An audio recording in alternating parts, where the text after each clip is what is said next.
National education consultants association మరియు Adi Shankara university ఆధ్వర్యంలో the biggest education expo in Nellore.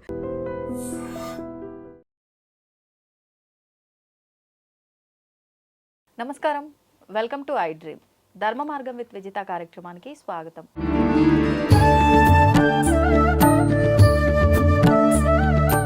ప్రస్తుతం మనతో పాటు ఉన్నారు ప్రముఖులు శివరుద్ర సాధు గారు. ఇప్పుడు వారితో మాట్లాడి మరిన్ని విషయాలు తెలుసుకుందాం. నమస్కారం అండి. నమస్కారం అమ్మా. అంటే ఈ మధ్య కాలంలోనే మనం కొంతమంది దేవతామూర్తుల గురించి వింటూ ఉన్నాము, కొత్తగా వింటున్నాము. అంటే కొన్ని విన్నప్పుడు ఇది వీళ్ళకు చేయటం వల్ల చాలా మంచి జరిగింది, చేస్తే మనకు మంచి జరుగుతుందని సామాన్యులంతా కూడా ఆ పూజా విధానాలు అవన్నీ మొదలు పెట్టడం కూడా చూస్తున్నాం గత కొన్ని సంవత్సరాలుగా. అంటే మీకు అర్థమయ్యే ఉంటుంది, వారాహి, ప్రత్యంగిర ఇలాంటి దేవతలకు సంబంధించిన ఆరాధనలన్నీ కూడా గత 2-3 సంవత్సరాల నుంచి ఎక్కువగా చేస్తున్నారు. ఈ దేవతల పేర్లు కానీ పూజా విధానాలు కానీ మనం ముందు నుంచి విన్నది లేదు. అదేవిధంగా ఈ మధ్య కాలంలో మనం వింటున్నది లింగభైరవి అమ్మవారి గురించి. అంటే మనకున్న త్రిశక్తి స్వరూపాలలో మహాకాళి, మహాలక్ష్మి, మహాసరస్వతి ఈ ముగ్గురి రూపాలలో ఏ రూపం ఈవిడది, అసలు ఎవరు ఈవిడ, ఈ అమ్మవారి గురించి విశేషంగా మన పురాణాల్లో కానీ శాస్త్రాల్లో కానీ ఎక్కడైనా ఉందా?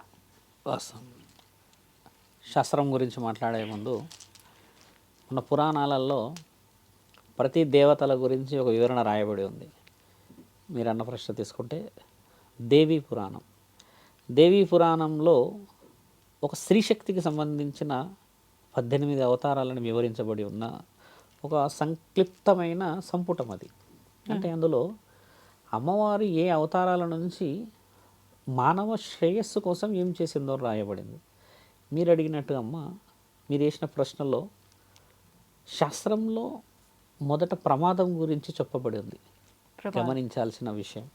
ఎందుకంటే అమృతం వచ్చే ముందు విషమే వచ్చింది, తర్వాత అమృతం రావడం, దాన్ని పరమాత్ముడు తీసుకొని మనందరికీ దేవాది దేవతలకు ఇచ్చారు. కాబట్టి మొదట మనిషి తెలుసుకోవాల్సింది పూజలో ఏమి ప్రమాదం ఉంది. ఇప్పుడు చాలామంది తెలుసుకోలేకపోతూ ఉన్నారు. పూజ వల్ల కూడా ప్రమాదం ఉంది. ఇప్పుడు చూడండి, వారాహి మాతని గుప్తంగానే పూజించాలని రాయబడిన చరిత్ర మనది. కాశీ మహాక్షేత్రంలో రాసి ఉంటుంది ఇలా శిలాఫలకాల పైన, వారాహి మాతని నేరుగా దర్శించకూడదు, ఆవిడని చూడాలంటే తల కిందికి వంచి ఇలా చూస్తే కనబడుతుంది. గర్భగుడిలోకి ముఖ్యమైన వ్యక్తులు తప్పితే వేరే వారికి అనుమతి లేదు అని రాయబడినది మన దగ్గర ఉంది. అయినా కూడా కొందరు కొత్తగా పెళ్ళైన భార్యాభర్తలు సాహసం చేసి లోపలికి వెళ్ళి పంతులు గారితో వాళ్ళతో వీళ్ళతో మాట్లాడి మేము లోపలికి వెళ్ళి చూసొస్తాం అమ్మని అని అంటే వద్దు అని ఎంత చెప్పినా వినకుండా లోపలికి వెళ్ళిన తర్వాత వాళ్ళు తిరిగి రాకపోవడం వల్ల ఏం జరిగిందని చూస్తే అమ్మ దగ్గర కాళ్ళ దగ్గర రక్తం ఇద్దరు కక్కుకొని పడిపోయి ఉన్న సందర్భం కూడా మనకి వివరించబడినాయి చాలా చరిత్ర మాటల్లో. అంటే వారాహి మాతని ఎందుకు చూడకూడదు? ఇది మీరు అన్న లింగభైరవి పూజ గురించి మళ్ళీ వస్తాము. ఎందుకంటే అమ్మవారు రక్తబీజుడు అనే రాక్షసుడిని చంపిందే గోప్యంగా. అంటే ఆమె చంపడం అనేది ఎవరికి కనబడకుండా చంపింది. ఎందుకంటే ఇప్పుడు కౌమారి రూపం, వైష్ణవిదేవి రూపం, అమ్మ తీసుకున్న రూపాలలో దుర్గా రూపాలన్నీ తీసుకొని పార్వతీమాత స్వరూపం ఇవంట. ఆ రూపాన్ని చూపించలేదు ఎవరికి. అంటే ఇవంటే ఒక గుప్తంగా చేయాల్సిన పండగ భక్తులందరూ ఈరోజు బహిరంగంగా చేసుకుంటున్నారు. చేసుకున్నప్పుడు ఏంటంటమ్మా, అమ్మ దగ్గర నియమాలు చాలా ముఖ్యంగా పాటించాలి. ఆ నియమాలు ఎంతమందికి తెలుసు ఈరోజు మీరు ఆలోచించండి. గుప్తంగా ఒక దేవతను ఎందుకు పూజించాలనేది తెలియకపోగా దేవతనే కదా అన్న ఆలోచనకు వచ్చాము మనం. అలా రావడం చేత ఏమవుతుందంటమ్మా, ఎక్కడైనా పొరపాట్లు జరిగితే తరతరాలకు ఇబ్బంది జరుగుతుంది. ఎందుకంటే వారి కోపం ఏంటంటే పొరపాటు తెలుసుకునే ముందు చరిత్రలో ఏమి రాయబడి ఉంది, అంటే ఈ దేవత యొక్క గొప్పతనం ఎలా రాయబడి ఉంది, ఎందుకు వచ్చింది, ఇలా చాలా చాలా చక్కటి వివరణ ఉన్నప్పుడు మనం ఏం చేస్తామంటే ఒక గురు సాధకుడు చెప్పిన మాటలే వింటాము. గమనించాల్సిన ప్రశ్న ఇక్కడ చాలా మట్టుకు సోషలైజేషన్ది తప్పు అని చెప్పవచ్చు. గుప్త నవరాత్రుల గురించి ఒక గురువు గారు వచ్చి ఇలా పూజించాలి అని చెప్పినప్పుడు అందరూ గుప్తంగా పూజిస్తున్నారు. వారాహిమాతను పూజించాలన్నా కూడా మన వంతు ఉండాలి. చూడండి, చాలా చక్కటి ప్రశ్న అది. వంతు లేనిది నువ్వు ఎలా పూజిస్తావు? అంటే మన అర్హత అంటే ఈ అర్హత ఎలా ఉండాలి? ఇప్పుడు వారాహి మాతని పూజించేటప్పుడు కానీ, దుర్గామాతను పూజించేటప్పుడు కానీ ఇప్పుడు వినాయకుడు ఉన్నాడు, ఆయన గారిని పెట్టేటప్పుడు కానీ ఏమంటారంటే ఫ్యామిలీ నుంచి వచ్చే తరుణాలలోనే పెట్టాలి అనేది మన పెద్దలు చెప్తుంటారు. మన పురాతనం నుంచి తాతల నుంచి వస్తున్న దాన్ని చేయాలి నాన్న పూర్వీకులు అని చెప్తారు. ఆచరణ చాలా అవసరం కదా. వారాహిమాత విషయం కూడా ఏంటంటే అమ్మని తన శరీరంలో నిక్షిప్తం చేసుకోగలిగిన శక్తి ఉన్నప్పుడే, శరీరంలో నిక్షిప్తం అంటే మళ్ళీ అమ్మ శరీరం మీదకి రావడం కాదు, ఆమె యొక్క శక్తిని, ఆమె యొక్క రూపాన్ని నువ్వు మెప్పించగలిగే స్థితిలో ఉన్నప్పుడు మాత్రమే అమ్మ స్వీకరణ నీ ఇంట్లోకి వస్తుంది. అది కూడా ఎలా వస్తుందంటే మీరు కారణ జన్మలు అయి ఉండడం చేత మిమ్మల్ని ఏదైనా సమస్య పరిష్కారం చేయడానికి అవకాశం ఉన్నప్పుడే ఆవిడ అర్హతని ఇంటి ఇలవెల్పు స్వీకరిస్తుంది. ఇక్కడ వారాహిమాత నేరుగా ఇంట్లోకి రాదు. ఇక్కడ వాళ్ళకంటే ముందు మన ఇంట్లో ఇలవెల్పులు ఉంటారు, కులదైవం ఉంటారు. మరి వీళ్ళని మీరు అవమానపరిచినట్టేగా ఇక్కడ దెబ్బ అక్కడ పడుతుంది. వచ్చిన విషయమే చాలా డెప్త్. గణేశుడికి అలా ఉండదు. మళ్ళీ దుర్గామాతకి వంతు కావాలంటారు. గమనించండి, గణేశుడు ఎక్కడైనా పెట్టుకోవచ్చు, చిందులు వేయచ్చు, ఏదైనా చేయొచ్చు. కానీ దుర్గామాత మళ్ళీ రూల్స్ అంటాం, రెగ్యులేషన్. మీరు అన్నట్టు అంటే కులదేవతను పక్కన పెట్టి ఈ ఆచరణ చేస్తున్నారు. అక్కడ కులదేవతను ఆచరించి ఈ అమ్మవారిని ఆచరించిన ఇబ్బంది లేదా? లేదు. ఇప్పుడు కులదైవంలో కూడా వంతన. ఇప్పుడు మన తాతల ముత్తాతల నుంచి ఎవరైనా దేవుడు ఉన్నారనుకో, ఇప్పుడు మా కులదైవం వచ్చేసేసి నరసింహుడు. బాగా గమనించాల్సిన ప్రశ్న. నన్నే అడగొచ్చు చాలా మంది కామెంట్లలో, మీరు చెప్పిన దాంట్లో నిజమా అబద్ధం అంటే. నరసింహస్వామి మా కులదైవం అమ్మ. ఓకే, నేను శివభక్తుని. అవును, నేను కంప్లీట్ శివభక్తుని. అయితే నేను నరసింహస్వామిని ఎక్కడ తక్కువ చేయలేదు ఇంతవరకు. ఇప్పుడు కూడా నాతో పాటే ఉన్నాడు అనుకుంటా. ఎలా అంటే ఈ దుస్తులు ఆయనకి ఇష్టం, ఎరుపు రంగు. శివభక్తులు వేయాల్సింది గంధం రంగులు. కాబట్టి నేను ఈ దుస్తుల రూపంలో తండ్రిని నాతో పాటే పెట్టుకొని నా శరీరానికి నేను గంధము లేదా విభూది, ఇప్పుడున్న ఈ మిగతా రుద్రాక్షలన్నీ శివుడికి. అంటే గౌరవార్థంగా గౌరవాన్ని సంపాదించుకోవాల్సినది మనకు తెలిసి ఉండాలి. ఇప్పుడు మీరన్న ప్రశ్నకు వస్తే లింగ భైరవి, లింగ భైరవుడు లేడు. మీరు గమనించాలి, లింగ భైరవి వచ్చింది, భైరవుడు ఉన్నాడు. భైరవుడు ఎక్కడి నుంచి వచ్చాడు? భైరవుడు ఎవరు? శివుడు. కానీ ఎక్కడి నుంచి వచ్చాడు? ఏ రూపంలో వచ్చాడు? శివుడు భైరవుడు కాదు, శివుడు రూపం భైరవుడు. భైరవుడు అంటే ఇప్పుడు మనం చూసుకుంటామా, జనరల్గా చాలా మంది ఇంట్లో భైరవుడు అని పేర్లు పెట్టుకుంటారు, కుక్కల్ని పెంచుకున్న వాళ్ళు పెట్టుకుంటారు, ఇంకా ఎన్నో రకాలుగా ఇంట్లోనే ఇస్తారు. శివుడి యొక్క నాట్యం చేస్తున్న సందర్భంలో ఆయన కేశాల నుంచి వచ్చిన రూపమే భైరవుడు, ఈ హెయిర్. అయితే తండ్రి ఏం చేస్తాడంటే భూమండలం మొత్తంలో బాబా భైరవనాథ్ అంటే కేదార్నాథ్లో మాత్రమే ఆయన ఒక నల్లటి ఒక రూపంతో ఒక 8-9 అడుగుల మంచి బలంగా అందరి కళలో కనబడతాడు. బాబా భైరవనాథ్ అంటే తండ్రుడు భైరవ రూపంలో మాత్రమే కనబడతాడు. ఈ భైరవ రూపమే ఎందుకు అక్కడ కనబడుతుంది అంటే తండ్రి ఏం చేశాడు, అక్కడ చేసిన గుడి కట్టిన క్షేత్రం అంతా కేదార్నాథ్ వేరు అయితే తండ్రి అక్కడ దర్శనం ఇచ్చేది అందరికేమో భైరవ రూపంలో. అంటే దీని అంతరార్థం ఏమిటి? ఇప్పుడు భైరవుడు అంటే ఇలా చెప్పారు స్వామి, ఓకే, కానీ లింగ భైరవి ఎక్కడ నుంచి వచ్చింది అంటే తండ్రి శరీర భాగంలో నుంచి పార్వతీమాత రావడం చేత పార్వతీమాత స్వరూపాన్ని లింగ భైరవి అని అంటారు. ఇప్పుడు ఈ వివరణ ఒక స్పష్టత వస్తే లింగ భైరవితోని ఏం జరుగుతుంది ఇక్కడ? లింగ భైరవుడు అంటలేం, కానీ లింగ భైరవి ఎందుకు అంటున్నాము అని అంటే ఇక్కడ మనిషి అంతిమ స్థితికి వెళ్ళినప్పుడు పునర్జీవనానికి ఒక అవకాశాన్ని కల్పించడానికి పార్వతీమాత యొక్క అవకాశం అది. లింగం అంటే ఇక్కడ నుంచి భైరవి మాత అంటే ఏంటంటే మానవ శరీరం మనం అంటే చూసుకుంటే జననాన్ని మరణాన్ని రాసేది పరమాత్ముడు అయితే అంతటి బలాన్ని మోసేది తల్లి గర్వం. అంటే ఇప్పుడు అక్కడ లింగ భైరవి రూపం పెట్టడం చేత అమ్మ మళ్ళీ మన జీవితంలో ఒక ఆశని మళ్ళీ ఇవ్వడం. ఇప్పుడు ఎవరిదో గురించి చెప్పాల్సిన అవసరం లేదు తల్లి, మీరే ఉన్నారు. ఎంతో కోల్పోయిన తర్వాత ఎంతో వెలిసిపోయినప్పుడు చూడండి, మనిషి కలియుగంలో చాలా డెప్త్గా మాట్లాడితే సొంతంగా మోసపోలేడు.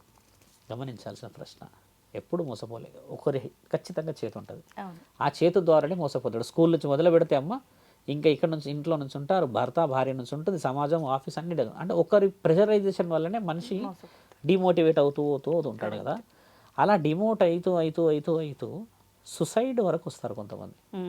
లేదా కొంతమంది సెల్ఫిష్గా ఏం చేస్తారంటే వేరే వాళ్ళని మోసం చేస్తూ ఉంటారు. వేరే వాళ్ళని ఇబ్బంది పెట్టిన వాళ్ళు బాగానే ఉంటారు, కానీ ఎక్కువ శాతంగా మంచి మనసు కలిగిన వాళ్ళు బాధపడతారు చూడండి. వాళ్ళకి అవకాశం ఇవ్వడానికని మళ్ళీ నీ జీవితం ఇక్కడ నుంచి మొదలు అని చెప్పడానికి వచ్చిన అవతార స్వరూపం ఇది. ఇంత డెప్త్లో పోవాల్సిన ప్రశ్నని లింగ భైరవి అని అనగానే అక్కడ ఏదో పూజలు జరుగుతున్నాయి అని అంటే ఎందుకు జరుగుతాయి పూజలు అంతరార్థాలు ఏమిటి? ఆ పూజలు ఎందుకు చేయాలి? శ్రీశైలం ఉన్న తల్లి మన దగ్గర ఇప్పుడు ఈ రూట్లో వస్తుంటే 5-6 మల్లన్న గుడులు కనబడ్డాయి. ఉమ్. మరి అక్కడ లేని మల్లన్న ఇక్కడ ఉన్నాడు అంతటా కదా, ఆయనే. ఆయనే కదా. ఆ. అక్కడ ఏమున్నదంటే పవిత్రత, అక్కడ ఏమున్నదనంటే పూర్వీకులు నిక్షిప్తం చేసిన మహాశక్తి స్వరూపం, పుణ్యమైన మట్టి, పుణ్యమైన గాలి. అక్కడున్న ఆ వాతావరణంలో తల్లి భ్రమరాంబికాదేవి అమ్మవారి ముక్కుపుడుక పడిన ప్రాంతం అంటారు, అది శక్తిపీఠం. కాబట్టి అమ్మ కొలువై ఉందని చెప్పి అక్కడ పోయినప్పుడు మనకి ఒక మంచి తరుణం జరుగుతుంది, ఒక మంచి ఆలోచన వస్తుందని ఇదొక విభాగం. ఇప్పుడు ఇలాగే కేవలం కొంతమంది మాత్రమే ఆ రూపాన్ని పూజించాలి, ఉమ్. అందరూ దాన్ని తట్టుకోలేరు. బాగా గమనించాలి. మన దగ్గర పూజించే దేవతలనే శాంత స్వరూపంతో ఉంటారు, ఉగ్ర రూపంతో ఉంటారు. ఇక్కడ మనం చేస్తుంది ఏంటంటమ్మా, ఉగ్ర రూపంతో శాంత రూపమైన పనులు. ఇప్పుడు వచ్చిన చాలా పెద్ద మిస్టేక్ అది. అమ్మ ఆశించే పద్ధతి వేరే ఉంటుంది. ఓకే, అంటే ఏ రూపాన్ని తీసుకున్నామో దానికి తగ్గట్టుగా దానికి తగ్గట్టు పూజలు ఎవరు చేయాలి అంటే నీవు అంతటి సిద్ధహస్తత్వంలో ఉన్నప్పుడే చేయవలెను. ఓకే. ఇప్పుడు లింగభైరవి మాత గురించి మీరు అడిగినప్పుడు అమ్మ ఏ నిర్ణయాల భక్తులను పిలుస్తుంది, నా డ్యూటీ ఏంటంటమ్మా నీకు జాబ్ ఇవ్వడం. నువ్వు నన్ను తీసుకొచ్చి ఏం చేస్తున్నావు అని అంటే ఆఫీస్ ప్యూన్ పని చేయిస్తున్నావు అంటే ఎంత డెప్త్ ఉందో చూడండి. నా డ్యూటీ నీకు డ్యూటీ ఇవ్వడం, నువ్వేం చేస్తున్నావు వాడు ప్యూన్ గారు రాలేడు అని చెప్పేసి వాడి డ్యూటీ నన్ను చేయమంటున్నావు అంటే నేను కంప్లీట్ డైవర్షన్లోకి వెళ్ళిపోయా. అంటే ఇప్పుడు ఏమవుతుందంటే ఇది ఒక ఎగ్జాంపుల్ లాగా చెప్తే అమ్మతోని చేయించుకోవాల్సిన పనులు మన దాకా చేరాలి అని అంటే నీ అర్హత చాలా ముఖ్యమైనది. ఓకే. భక్తులు అడిగే ప్రశ్న మళ్ళీ ఏంటంటే దేవతకి అంత అర్హతలు కావాలన్నా అంటే అమ్మకి తెలియదా మనకి ఏమి ఇవ్వాలంటే, అమ్మ అడుగడుగున నిన్ను పెడితే లింగభైరవి దాకా నువ్వు వచ్చావు అంటే నీ జీవితంలో నువ్వు ఓడిపోయావు అని అర్థం. గమనించాలి. అడుగడుగున నేనున్నా, నన్ను అక్కడక్కడ చూడలేనిది లింగభైరవి రూపంలో నేనున్నా అని చూసావనంటే మిగతా చోట్లలో నన్ను చూడలేవు అని అర్థం. గమనించాల్సిన ప్రశ్న. ఇల్లు గెలవని వాడు ఊరు గెలవగలదా? ఇప్పుడు ఎక్కడికి పోయినా సరే ఏ పూజలు చేసుకున్నా ఎంత ఎంత ఎంత లగ్జరియస్ లైఫ్ అనుభవించినా final destination is our house. ఇంటికంటే పుణ్యమైన మహాస్థలాలు ఉన్నాయా? రాయబడినాయి కదా ఇవన్నీ. కాబట్టి నీవు ఇంట్లో పేరెంట్స్ ద్వారా, ఇంట్లో భర్త ద్వారా, పిల్లల ద్వారా, లేకపోతే ఇంకేదైనా పరిస్థితుల ద్వారా ఒత్తిడిని నువ్వు గెలవగలిగితే ప్రతి చోట అమ్మున్నట్టే. నీ తల్లి రూపంలో అమ్ముంది అంటే, భార్య రూపంలో ఉన్నట్టే, అందరి రూపంలో అంటే అంత మైండ్ ఆ యొక్క మానసిక స్థితి కోల్పోయాం మనం ఇక్కడ. ఎలా కోల్పోయాం తెలుసా? నిన్ను ఇండివిజువల్గా చేసి నీ వెనకాల మాట్లాడే వాళ్ళు ఉంటారు కదా, వీళ్ళ వల్ల నువ్వు కోల్పోయావు. ఇది అబ్సల్యూట్గా కలియుగంలో జరుగుతుంది. అంటే ఎవరో ఏమో మాట్లాడుకుంటే మనని మనం కోల్పోతామా? రియాక్ట్ అవుతున్నది కదా. ఇక్కడ విషయం ఏంటంటే పట్టించుకోవద్దుగా. మరి పట్టించుకోవాలి. ఎందుకు పట్టించుకోవాలి? వచ్చిన పంచాయతీ అది. ఇప్పుడు నీకు కూరగాయలు అన్నీ తీసుకురా స్వామి అని అంటే అన్నీ వదిలిపెట్టి కొత్తిమీర కట్ట తీసుకొని వచ్చాడు ఆయన. ఎందుకు అని అంటే ఇది అన్నిట్లో లేస్తాం కదా అంటే మరి కూరగాయలు మరి ఇప్పుడు మెయిన్ పాయింట్ మర్చిపోయి కొత్తిమీర కట్ట పట్టుకొని వస్తే మరి మిగతాదంతా ఏంటంటే వర్షం ఏంటంటే నువ్వు పట్టించుకునేది వినడం లేదు. నువ్వు ఇప్పుడు నన్ను చాలామంది ఏదో అన్నారమ్మా, నేను రియాక్ట్ అవుతూ ఉంటే బాధ అవుతూ ఉంటుంది నాకు. రియాక్ట్ కావద్దు అని అంటే వీడికి చెవుడు నిలబడు, వీడు మొండోడనా లేకపోతే వీడు హవలగాడా అని అంటారు. అందరి వల్ల సాధ్యం కాదు రియాక్ట్ అవ్వకుండా. ఇప్పుడు రియాక్ట్ అవ్వడమే కలియుగం. మీరు బాగా గమనించండి. అవ్వాలంటారా అవ్వద్దంటారా? రియాక్ట్ కాకపోతే ఏమవుతుందంటే అమ్మా, సాధువులు ఉన్నారు ఇప్పుడు. నా వర్షన్ ఏంటంటే రియాక్ట్ అవ్వడమే. రియాక్ట్ ఎవరు కాకూడదంటే నిజంగా నువ్వు అన్నీ కోల్పోయినప్పుడు ఒక్కడివే ఉన్నప్పుడు నువ్వు రియాక్ట్ కావద్దు. నీకు భార్య అనే ఒక రూపం ఉంది, ఇంట్లో పిల్లలు ఉన్నారు నీతో పాటు, ఇంట్లో అమ్మ నాన్న అన్ని పనులు చేసుకొని వచ్చి ఉంటావు కదా. ఇన్ని ఉన్నప్పుడు నువ్వు రియాక్ట్ కాకపోతే యు ఆర్ కంప్లీట్గా ఇల్నెస్ ఉన్న పర్సన్, అంటే నువ్వు రోగితో సమానమే. ఇన్ని ఉన్నవాడు రియాక్ట్ అయితే అవుతాడు కదమ్మా. ఇప్పుడు చెప్పాల్సింది ఏంటంటే ఎవరో ఏదో అన్నప్పుడు అది ఇమ్మీడియట్లీ జడ్జిమెంట్ తీసుకోవాల్సిన అవసరం ఉంటుంది. నేను తప్పు చేశానంటే ఏ విధంగా తప్పు చేశాను. కలియుగంలో బాగా గమనించాల్సిన విషయం ఏంటంటమ్మా, మనిషి 90% పొరపాటులోనే అవతల వ్యక్తిని పొరపాటు అనుకుంటున్నాడు. నిన్ను అనలేదు కానీ నిన్నే అన్నట్టు ఫీల్ అయిపోయి కొన్ని సంసారాలు ఇంకా రోడ్డులనే ఉన్నాయి కదా. అది ఎప్పుడు అవుతుంది తెలుసా? మళ్ళీ తెలిసేది చితి మీద కాలేటప్పుడు, మంట పెట్టేటప్పుడు ఒక కట్టేయండి అని అంటే కొంతమంది వచ్చి పాలు పోసేవాళ్ళు ఉంటారు, నోట్లో నీళ్లు పోస్తారు, మళ్ళీ కట్టేయాలి. అమ్మ ఎవరైనా వంశపోలు ఉంటే రండి, ఎవరైనా చేసిండి అని అన్నప్పుడు చూడమ్మా, అది వేసే సమయానికి కట్టేసేటప్పుడు ఎందుకు వేయాలంటారంటే రుణ బాధ్యతలో నీకు ఏదైనా ఉంటే అది అక్కడికి వెళ్ళిపోతుంది. కట్టేయాలంటారు, మట్టన్న వేయాలంటారు. ఇలా ఎందుకు వేయాలంటారంటే నువ్వు ఆ వ్యక్తి యొక్క రుణంలో ఉన్నావు. 20 ఏళ్ళ క్రితం ఒక మాటతో విడిపోయావు, 30 ఏళ్ళ క్రితం ఒక మాటతో విడిపోయావు. ఇక పైన ఆ మనిషి కనబడని ఆ మనిషి చిత్రపటంలో ఉంటే చిత్రపటంతో నువ్వు ఏం మాట్లాడతావు, ఏం చేయగలుగుతావు? పగకన్నా మనిషి కావాలి కదా. కాబట్టి ఇక్కడ రియాక్షన్ లేకపోతే ఏమవుతుందంటే అమ్మ, తప్పు నిజంగా చేసిన వాడు కూడా నిన్ను తప్పులో పెట్టగలడు. ఓ. నువ్వేమో ధర్మం వైపు నిలబడితే 10 మంది అధర్మమైన వాళ్ళు వచ్చి మా ధర్మాన్నే అధర్మం అని అనే వ్యక్తులు ఉన్నారు. కాబట్టి మనం గమనించిన ప్రశ్న ఇంత డెప్త్కి ఎందుకు పోతున్నా అంటమ్మా, ఒక దేవత ఒక దేవుడు నిర్ణయాలు చాలా స్పష్టంగా ఇచ్చిపెట్టారు మన సమాజానికి. ఇక్కడ చెప్పేవాళ్ళు లేరు. ఎందుకు లేరు అంటే ఎవరిది వాళ్ళు గొప్ప అని పరిస్థితికి రావడం చేత అసలైన గొప్పతనం మనిషి అనేది కనిపెడతలేరు. ఇప్పుడు నువ్వు లేనిదమ్మా ఒక భక్తురాలు అనుకుందాం, లక్ష్మీ స్వరూపానికి నీవు పూజించగలిగే పద్ధతి నీ పూర్వీకుల ఆచరణతో ఉంటేనే ఆ లక్ష్మీ స్వరూపానికి విలువ. ఇప్పుడు నువ్వు సడన్గా తీసుకొచ్చేసి నువ్వు అష్టసుగంధాలు పెట్టేసేసి నేను ఇంకేదో పెట్టేశానంటే నీ దేవత లేచి నాట్యం చేయదు అక్కడ. కానీ భక్తితో ఏం చేసినా అంటారు కదా, భక్తితో ఏం చేసినా స్వీకరిస్తుంది కదా. భక్తితో ఏం చేసినా స్వీకరిస్తుంది అని అంటే నువ్వు ఏమి పెట్టొద్దు మరి పూజా సామాగ్రిలలో. ఎందుకు పెడుతున్నారు మరి అంటే దేవత నీవు పెట్టేటప్పుడు నీ ఆసక్తిని గమనిస్తుంది. నా బిడ్డ ఏ విధంగా నాకు స్వీకరణ తెస్తుంది, పువ్వులు తెంపుకొని వచ్చింది, పాలు తీసుకొని వచ్చింది, లేకపోతే ఇంకేదైనా తీసుకొని వచ్చింది అన్న దాంట్లో నీవు ఎన్ని సందర్భాల్లో ఆ అమ్మని నీ అంతఃకరణ శుద్ధితో గుర్తు చేసుకుంటావు. ఇప్పుడు ఇక్కడ కూర్చొని కూడా మనం ఓం నమః శివాయ అనుకోవచ్చు. అంత మాత్రాన తండ్రి మన దగ్గర లేడా లేకపోతే తండ్రి రాలేడా అనే ప్రశ్న కాదు. మనసుకి అమ్మ నువ్వు చూపించే ఆ అలంకరణకి చాలా వ్యత్యాసం ఉంది. ఒక దేవత ఏ విధంగా దేవత అనిపించుకోగలుగుతుంది, లక్ష్మీమాతని అలంకరణ చేసిన తర్వాతే లక్ష్మీ స్వరూపం. ఇప్పుడు ఏ దేవత నేనంత కదా, ఇక్కడ అలంకరణ లేనిది ఒక దేవత అనిపించుకోదు. అలంకరణ వల్ల నీకు మళ్ళీ పుణ్యం రాదు, గమనించాలి. అలంకరణ వల్ల నీకు పుణ్యం రాదు. నీ పూర్వజన్మ ఈ జన్మలో చేస్తున్న పుణ్యఫలాల ద్వారానే ఒక దేవత నీవు ఇలా వేస్తున్నప్పుడు చేసిన కర్మలలో ఎంతటి నిజం దాగి ఉన్నదో చూసే స్వీకరిస్తుంది. ఇక్కడ వరకు ఒక ప్రశ్న మీరు అన్నట్టుగా అయితే లింగభైరవి మాత విషయానికి వచ్చేసరికి మనిషి ఇవన్నిటిని దాటుకుంటూ అక్కడికి వచ్చినా కూడా నా తల్లి జగన్మాత ఎంతో గొప్పదో చూడండి, మళ్ళీ నీ జీవనాన్ని పునరావృతం చేయడానికి నేనున్నా అంటది. చూసారా, ఇన్ని తప్పులన్నీ చూసాం, ఇన్ని ఓర్పులన్నీ భరించాం అన్నీ మునిగి ఆఖరికి మొన్న ఒక ఆడబిడ్డ పోయినా కూడా మళ్ళీ పెళ్ళి అనే సందర్భం ఇచ్చిన గొప్ప తత్వమే ఈ పార్వతీమాత స్వరూపం. కాబట్టి జగన్మాత ఎవరైనా ఈ అమ్మవారిని స్వీకరణ చేసే దాంట్లో చూడండి ఇన్నున్నా ఇక్కడ వ్యత్యాసాలు. ఆవిడ మన దాంట్లో ఏంటంటమ్మా ఇవన్నీ డెప్త్గా పోయే ప్రశ్నలు. పార్వతీమాత ఎక్కడ కూడా ఉంటుంది మళ్ళీ, ఇక్కడ గౌరీమాత రూపంలో ఉంది, ఆడపిల్లలు గోరింటాకులో ఉన్నది, నెత్తిలో పువ్వుల్లో ఉంది, చీర కట్టుకుంటే అలంకరణలో ఉంది, కాళ్ళకి పసుపు పెట్టుకుంటే ఉంది, కాళ్ళకి మెట్టెల్లో ఉంది, ఇక గజ్జలు పెడితే అందులో ఉంది, తాళిలో అర్ధనారీశ్వరుడు ఉంది. ఇన్ని రూపాయలు వదిలిపెట్టి అక్కడ దాకా ఎవరు వస్తారంటే అమ్మ the person who cannot want to, అంటే మళ్ళీ ముందు లైఫ్ని చూడలేను అనుకున్న వారు పోతారు అక్కడికి. ఇంకేది లేదు, అంతా అయిపోయింది, అన్ని దారులు మూసుకుపోయి. అలాంటి దారినే అమ్మ మరో దారి ఇచ్చడమే ఈ యొక్క రూపాన్ని అప్పట్లో గురువులు లేకపోతే అక్కడ ఉన్న సాధువులు అక్కడ ఉన్న ఇంకెవరు పెద్ద మనుషులు ఒక నిర్ణయం తీసి ఉంచారు. ఇదే దాంట్లో ఉన్న అంతరార్థం. కానీ అమ్మ ప్రత్యేకతల కంటే ముందు ఎన్ని ప్రత్యేకతలు మాట్లాడడం ఇప్పుడు మనం ఇప్పుడు లెంత్గా పోయినప్పుడు ఏం జరుగుతుందంటమ్మా, అడుగడుగున ఉన్న ఈ ధైర్యాలన్నీ కోల్పోకూడదు మీరు. ఇప్పుడు నీకు అన్నదమ్ములు ధైర్యం ఇస్తే నువ్వు కొన్ని సందర్భాలు బలంగా ఉంటావు కదమ్మా, నాన్న ధైర్యంగా ఇస్తే ఒక ధైర్యంగా ఉంటావు కదా, నీ పెనిమిటి నీకు ధైర్యం ఇస్తే కొంత ఉంటావు కదా. ఇట్లా ఇన్ని ధైర్యాలు కోల్పోకూడదు. ఇన్ని ధైర్యాలు కోల్పోతున్న వాళ్ళు మీరు అన్నట్టుగా ఆ ప్రశ్నకు జవాబు రావచ్చు. నా ఉద్దేశంగా 1,000,000 మందిలలో ఒకళ్ళిద్దరు మాత్రమే రీచ్ అవుతారు అక్కడికి. ఇప్పుడు చాలామంది లింగభైరవి ఆరాధన అనంటే మనం ఏదైతే ఆరాధిస్తున్నామో ఈ ఆరాధన కాదు, ధ్యాన పద్ధతిలో మాత్రమే ఆరాధించేది, 2 చేతులు ఎత్తి నమస్కారం పెట్టడము, మీరన్నట్టు భౌతిక పూజలు అంటే పువ్వులు ప్రసాదాలు కాదు, ఓన్లీ ధ్యాన రూపంలో ముద్రల ద్వారా మాత్రమే అని చెప్పి, ఇది వాస్తవం? వాస్తవం. అంటే ఇప్పుడు ముద్రణ ఎవరి ముద్ర అది? ఎక్కడ ముద్రలు?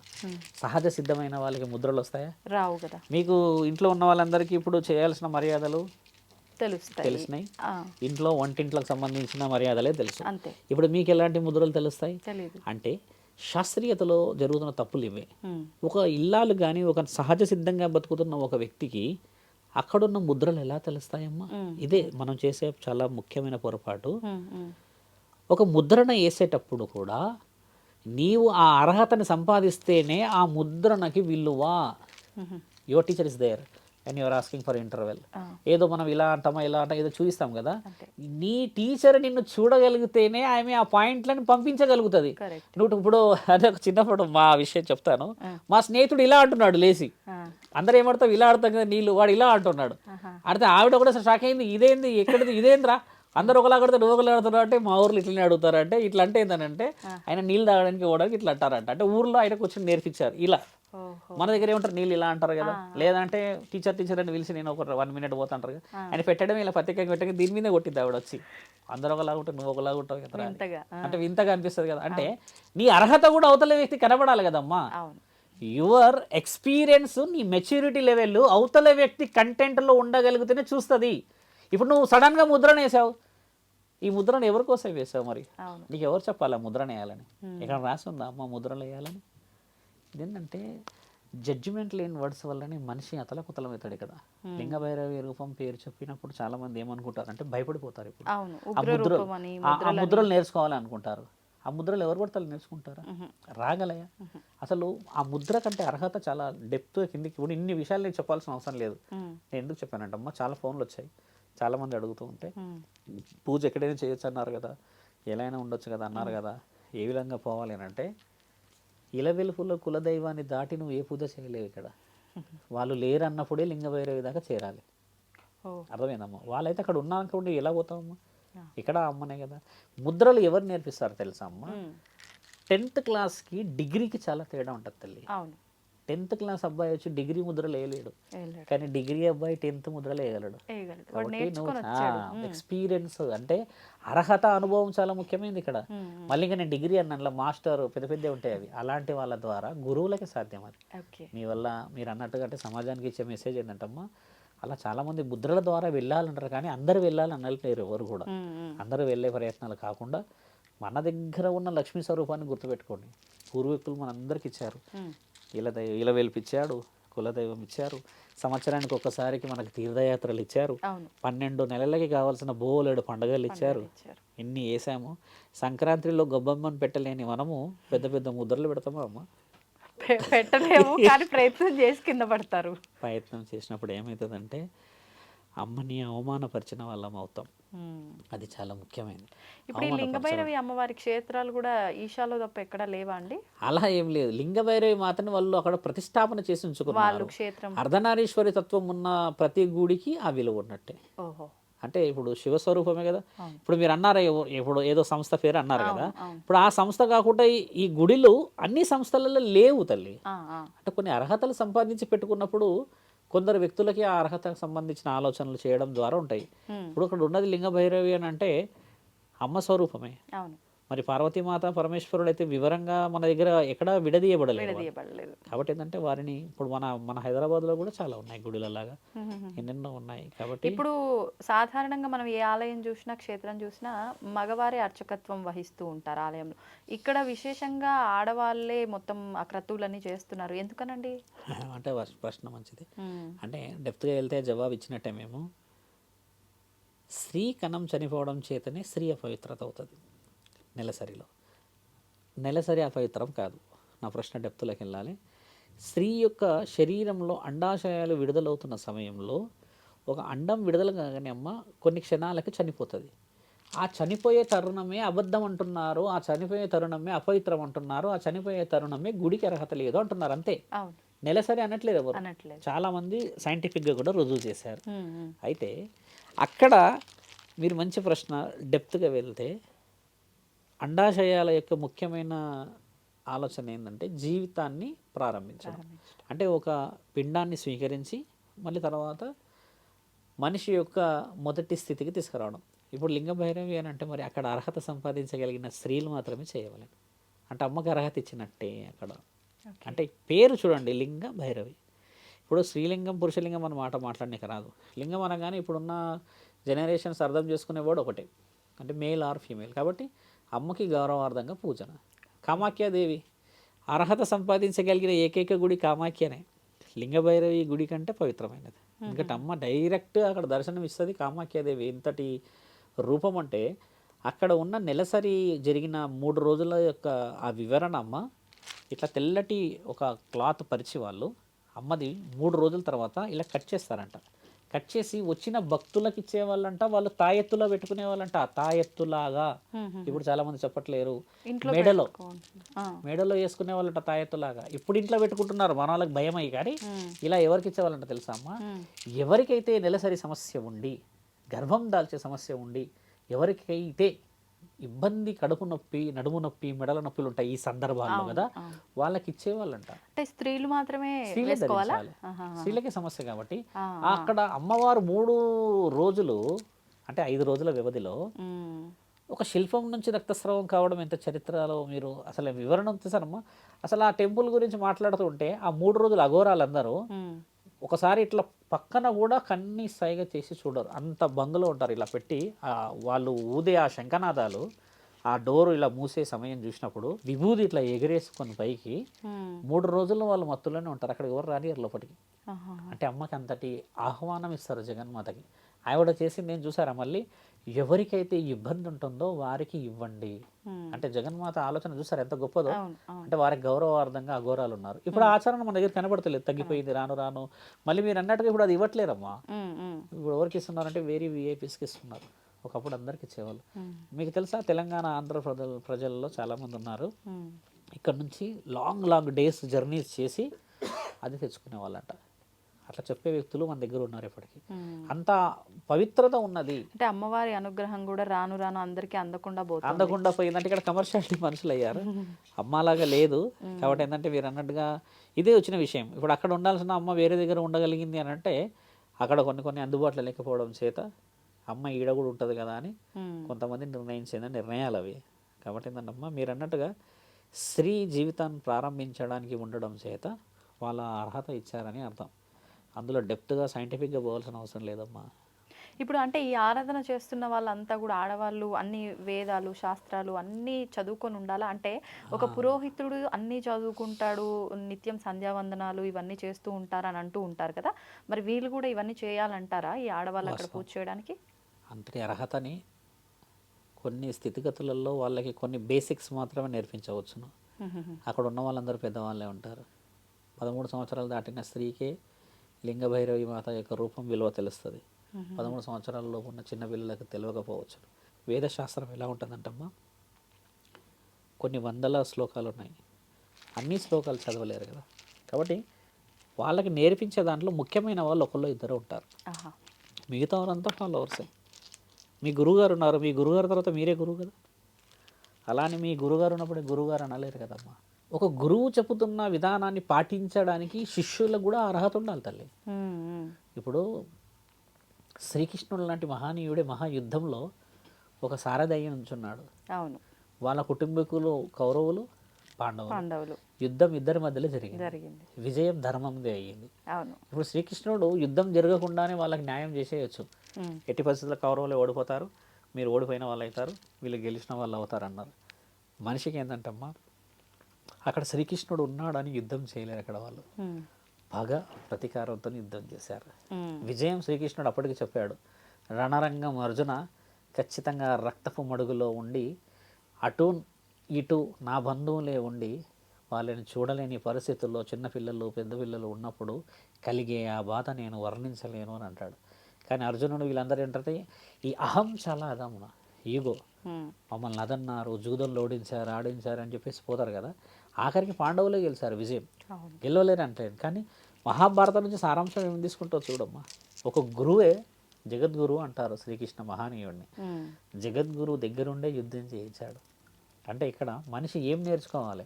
లింగభైరవి మాత రూపం దగ్గరమ్మా ఎంతో అలసిపోయిన ఎంతో ఆలోచనలు ఉన్న వాళ్ళు అక్కడ ఉన్నారు అని అంటే వారి యొక్క గొప్పతనం.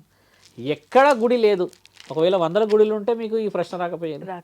ఇంకోటి ఏంటంటే మేము క్షేత్రస్థాయిలో ఉండడం చేత ఒక క్షేత్రంలో ఉన్న గొప్పతనం మాత్రమే మాట్లాడాలి. క్షేత్ర గొప్పతనం అంటే ఆ క్షేత్రం ద్వారా ఎంతమంది బాగుపడ్డారు. కాబట్టి ఏంటంటే మంత్ర ఉచ్చారణ మనస్సాక్షితో సంబంధించింది. వేదాలను ఉచ్చరించాలన్నా ఆ శరీరం కారణంతో పుట్టి ఉండాలి. అందరి నోట్ల వేదం రాదు, కొందరి నోట్లే వస్తుంది. ఎందుకంటే వాళ్ళు ఎన్ని గంటలకు లేస్తారు, 7 సంవత్సరాలకు వదిలేస్తారు వాళ్ళని తీసుకొచ్చి. 7 సంవత్సరాలకి ఏం తెలుస్తుంది? చల్లిన సాలము, సమయానికి భోజనం ఉండదు. 7 ఏళ్లలో బాగా నిద్రపోవాలి. మా అమ్మ కూడా ఏం చేసిందంటే 7 ఇయర్స్లో నన్ను వేసేసినప్పుడు, మేము అందులో ఉన్నప్పుడు ఆ లైఫ్ చూసినప్పుడు ఎలా ఉండేంటమ్మా, ఎటు చూసినా మా అమ్మాయి కనబడేది, కానీ రియల్గా మా అమ్మ ఉండకపోయేది. బాధ, భయం.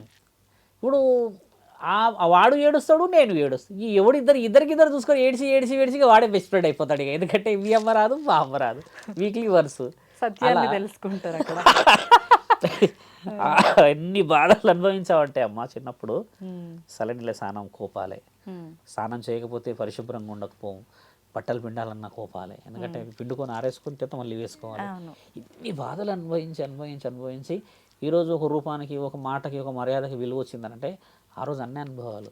కాబట్టి ఏంటంటే వేద పాఠశాలల్లో వాళ్ళు అంత సులభంగా ఏం నేర్చుకోలేరమ్మా. అక్కడ ఉన్నారు, చేస్తున్నారంటే అది ఎంతో గొప్పతనంగా వచ్చింది. అందరి వల్ల వస్తుందా? దుస్తులు వేసుకున్న వాళ్ళందరూ వేదాన్ని పఠించలేరమ్మా. వేదాన్ని పఠించిన వాళ్ళు దుస్తులు లేకుండా కేవలం ఒక చిన్న కేశం పెట్టుకుంటారు అంతే. గౌరవం లేదు ఇప్పుడు. వేద పాఠశాల పిల్లలు కూడా మీరు అన్నట్టుగా వేదం చదవాలంటే కూడా భయంతో కూడుకున్నట్టు అయిపోయారు. ఎందుకంటే వాళ్ళు కూడా ఇంటికి ప్రయారిటీస్ ఇచ్చేస్తున్నారు ఇప్పుడు. ఒకప్పుడు క్షేత్రానికి ప్రయారిటీ ఇచ్చేవాళ్ళు. క్షేత్రపాలకులు అంటే తెలుసా అమ్మ మీకు? ఆ క్షేత్రానికి కాపలా వాళ్ళు మంత్రాలు చదివిన వాడే ఉండేవాడు. ఎలా ఉండేవాడు తెలుసా అమ్మ? 6.5 అడుగులు ఆయనకు ఒకటే నేర్పించేవాళ్ళు. నీ డ్యూటీ ఆయుధము, వచ్చిన వాళ్ళు ఏదైనా అధర్మంగా చేస్తే వాడికి గుడ్డు పగలగొట్టాలి. ఆయన డ్యూటీ అదే. మళ్ళీ అది కూడా మంత్ర ఉచ్చరణ ద్వారానే శ్రీమన్నారాయణ అని కొట్టేసేయాలి అదే. అంటే చూడండి, అంటే అలా నేర్పించే వాళ్ళు ఒకటైతే ఆ శ్రీమన్నారాయణుడే ఆ బద్రీనాథుల నుంచి కిందికి దిగి వచ్చేటట్టు మంత్రం ఉచ్చరణ చేసిన వాడు కూడా కారణ జన్ముడే అక్కడ. అంటే తండ్రి ఎవరిని ఎక్కడ పుట్టించాలనేది ఆయనకు తెలిసిన విశేష వివరణ. అఘోరాలందరూ నాకు తెలిసి గొప్ప స్థాయిలో ఉన్న వాళ్ళు అఘోరాలే, నాగసాధువులే, కానీ వాళ్ళు ఎప్పుడూ కూడా మంత్రాలు చదవరు. తండ్రి వాళ్ళకి కావాల్సిన డ్యూటీ ఒకటే ఏంటంటే వాళ్ళు భారీ ఎత్తుగా ఉండి దేహాన్ని మహా మంచులో ఇలా పెట్టి కూర్చోవడం వాళ్ళ డ్యూటీ. వీళ్ళని చూసే అవతల 100 మంది కదిలిపోవాలి భయపడి. త్రిశూలం తీసి పొడి చేసాడంటే ఎక్కడే ప్రాణాలు పోతాయో తెలియదు. వాడు అసలు మాట్లాడాడు, సైలెంట్గానే కూర్చొని ఉన్నారు, ఎప్పుడు చూసినా మత్తులోనే ఉంటారు వాళ్ళు. 100 సంవత్సరాల క్రితం అఘోరాలేగా తలలు పగలగొట్టింది అందరిది. వస్తామే 100 సంవత్సరాల క్రితం మన దగ్గర ఎన్నో ధర్మ సందేహాలను కాపాడింది వాళ్ళే కదమ్మా. ప్రొటెక్టర్స్ ఎవరుండే అమ్మా ఇంతకు ముందుకు మీకు? మనకి ఎవరుండే అమ్మా? పోలీసులు లేరు కదా. 100 years ముందే వాళ్ళు. అఘోరాలకు మరి వాల్యూ ఎలా వచ్చింది మరి?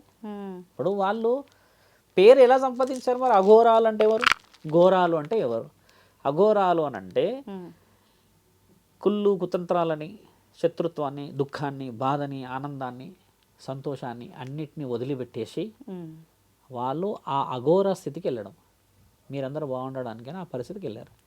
ఘోర ఎవరంటే అమ్మా, కుళ్ళు కుతంత్రాలతో ఉన్న వాళ్ళని ఒక క్షేత్రంలో కూర్చొని నరాలని మంచిగా సంధిస్తాడు. అంటే ఆయన ధర్మబద్ధమైన పూజల్లో కూర్చుంటారు. అఘోరాలు క్షేత్రపాలకులు తల్లి. మేము చాలా ఛానల్లో చెప్పాము. వాళ్ళు ఎందుకు కొడతారు గురువుగారు త్రిశూలాలతో అంటే మరి ఒకప్పుడు పాలించడానికి వచ్చిన వాళ్ళు కదా. మరి అట్లా డెప్త్గా పోతే చాలా ప్రశ్నలు ఉన్నాయి. మీరు అన్నట్టుగా లింగభైరవి మాత ఆలయం గురించి మాట్లాడుకుంటూ, ఆ అమ్మ గొప్పతనం గురించి మాట్లాడుకుంటూ పోతే ఏదైతుంటమ్మా, పార్వతీమాత స్వరూపమే. ఆ అమ్మ అడుగడుగున ఉన్నది, కానీ మనిషి ఒక్క అడుగు కూడా వేస్తలేడు ధర్మం వైపు. కాబట్టి ధర్మం గెలిపించే విధంగా సమయం రావాలేమో దానికి కూడా రావాలి కదా. సంతోషం అండి, చాలా చక్కటి వివరణ ఇచ్చారు. ధన్యవాదాలు. నమస్కారం.